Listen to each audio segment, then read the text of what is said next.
panibagong araw, panibagong buhay, panibagong araw para may pagkakataon ka na humakbang paunti-unti para makuha mo yung mga pangarap mo sa buhay. Maraming struggles or pagsubok, normal yan. That's fucking normal. Hindi porket pinapahirapan ka or nahihirapan ka, hindi ka na nakikita ng Panginoon.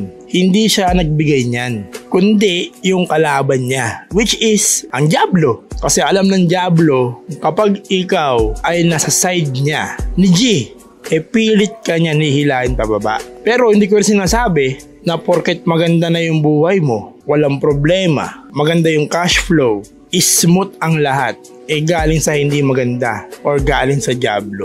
Kailangan mo lang itatak sa utak mo na lahat ng galaw mo, lahat ng ginagawa mo, kahit ano pa man yan, kasama mo ang Diyos. Kailangan mo lang matutong magpasalamat sa araw-araw.